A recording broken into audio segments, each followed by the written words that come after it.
masaajidkan geed goble ee la duminayo sabtida loogu talagalay in la dumiyo ee qabaqaabinaya sidii dadka maalinka maanta loogu sheegi lahaa halkan jooga dhammaantiin waxaynu ku salaamayaa salaanta taw sharaf badan ee islaamka assalaamu calaykum waraxmatullaahi wabarakaatuh ama bacd waxaan ka warramayaa oo bilaabayaa masaajidkani geed goble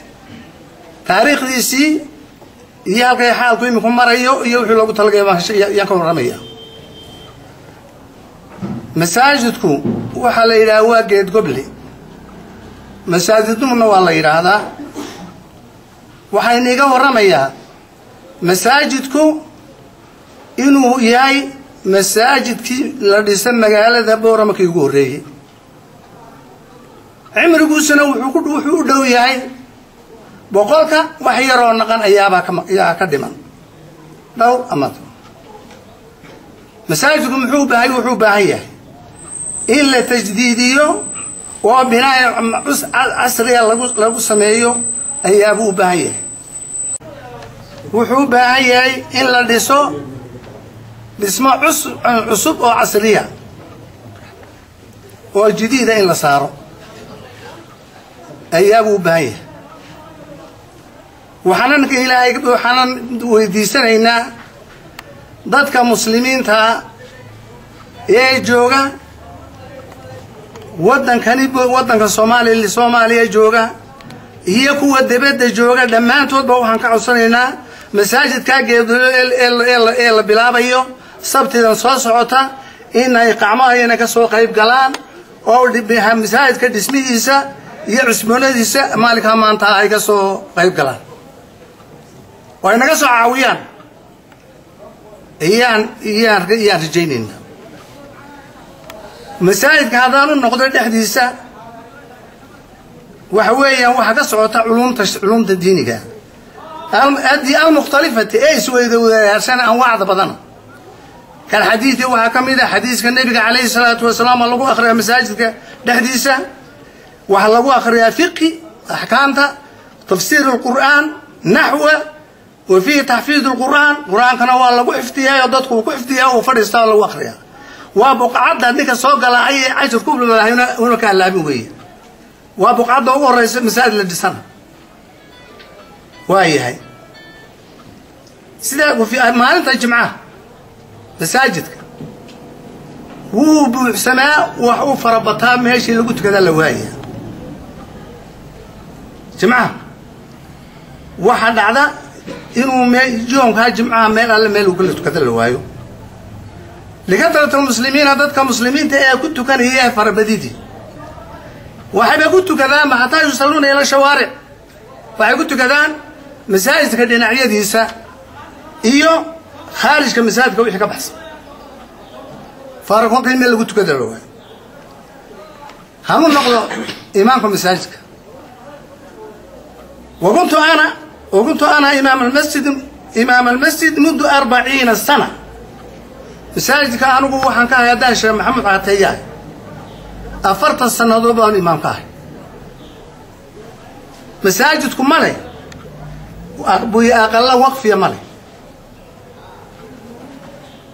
أنا أقول أفترض عدد ما لا حاسبان لا يدد ما لا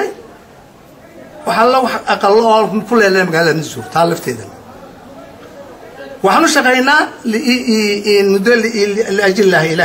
يعني إلهي معاونة يسنو شقينا تذكر حسين تا وحكا رجينا إنا مساعدك السلاسي سفي عن وصور سان ويولينا يدادك يقدام في المسجد مساعدك شقينا سبعين ليس صحاوية يعني تاريخ المساجد كوالي نغو رمي بقول سنة إني وحي ركدبيه والله نغو رمي dadkan iminka meesha fadhiya wax yar baa jiray kolkii masaajidka la joogay ilaahay umrigiisa inta yaani masaajidku waa ka idin sheegay 40 sanadood iyaan imaam hayir isaga iyo kii ka horeeyayba tabarruun baa lagu shaqeynayay nin yaani mushahar qaadan jiray iyagoo nin waliba saaxiibul haas uu yahay ma jirin masaajidku ووضناها مقالة بورة موية كيد قبلها دي ليلة يعني ذاتك كنت كان جامعات كيسنو ويفر بديه وانا جامعات ويان جامعات ومضع كل انت ويان تفسير بالغو اخريا حديث بالغو اخريا يعني حفظ القران بالغو اخريا نحو iyo wixii carabi hodhan baa iyo lagu akhriyaa dadka inta la wax weeyaan yani li ajli la weeyaan muxsiniin ilaahay daraadii ay caano bay dadka u gargaarayaan wax loo akhriyaa masaajidkii dadkii buu ka batay sida sheekhu noo sheegay kol hadii oo dadkii ka batayna ee waxaan damcay in la hagaajiyo oo la casriyeeyo oo dadkii yani wadnihii kol hadduu yahay magaaladii la badiyo meel la dhiso oo wax lagu biirsadana masaajid wax ka khayr badan ma jiro sida xadiistu ay noo sheegtay ninbaa yaa toddoba dhagax buu dhigay oo xadiiskii yiri toddoba dhagax buu masaajid ku biirsaday toddobadii ninkii camalkiisii baa xumaaday toddobadii naarood baa kul horgeeyay dhagaxii masaajidka uu ku dhisay ayaa hor joogsaday naarti ka hor joogsaday albaabka kala loo dhaafiyay waxa ku dhacday dhagaxii kala toddobadii baa adu sida toddobadii albaab naarti baa iyo toddobadii dhagax ka dhifeen ninka wanaag ka shaqeeya adduunyadu waa geedi waa laga tagayaa waxa haboon marka khayr la hadal qaado in loo ordo oo sacyi loo ordo وحويان رسول صلى الله عليه وسلم من بنى مسجدا بنى الله بيتا في الجنة أو كما قال عليه الصلاة والسلام قف كردس مسكين إلى هاي جنة أي مسكين أي قري وقردسا حديث كاتي حديث عيار ما ما أنت بتشنر ربنا سيدو الرسول كانوا ينو بيانية صادق المصدوق صلى الله عليه وسلم وحويان هل بقى حداد جيستيد أو أد وجه إلهي أو جيستيد إلهي سبحانه وتعالى بمنه وكرمه جنة أقل بوك هاقردس إن شاء الله تعالى نيك مسكيت كاكا جيستا sababtoo waxa weeyaan miskiidka culaysyo badan baa haysta waad arkaysaa hadda labadan dhismo way iskhilaafsan yihiin salaada markaan ku tukanayno qaybtan waa lagu tukan kari waayay nimanka halka ku tukanaya nimanka kale madaxa ku dhuftaan aniga Sheekh Ahmed iyo maalin dhan baan nimo badan isugu nimidno googoynay oo shamca ku dhajinay imaamka Sheekh Ahmed duurkii tujiya oo dhinac walba ka maray way noo suurtagali weeyaan isku keenno waxaan go'aan ku gaarnay qaybta in lagu tukan markaa culayska ugu dhow waa ka iska dhaaf shaarica lagu tukadaa qaar baa laga yaabaa salaadooda Ilaahay u saalee Ismaaciil Dawaarle inay dhaafaan xagga shii ku tukadaan dadka qaar kood marka waxaan jecel lahay sida hore loo sheegay in dadka muxsiniinta ama reer boorama ha noqdaan ama cid alla cidii muxsina ee Ilaahay subhanahu wa ta'ala janna ka rabta khaasatan dadka qurbaha jooga waxaan ka rajaynaynaa in miskiidka ay soo dhisaan ay qurxiyaan marmarkiisa gogoshiisa biyihiisa aluminium kiisa in laga dhigo sida miskiidada casriga ah ee caalamka sidoo kalena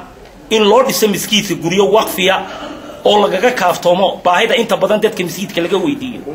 waxa laga yaabaa in la yiraahdo yaa lacag bixinayo aan ku shilin ayna ka helin nimanka miskiidka xaariya oo jimcihi sheekhu uu jeebkiisa ka siiyo maalinta khamiistii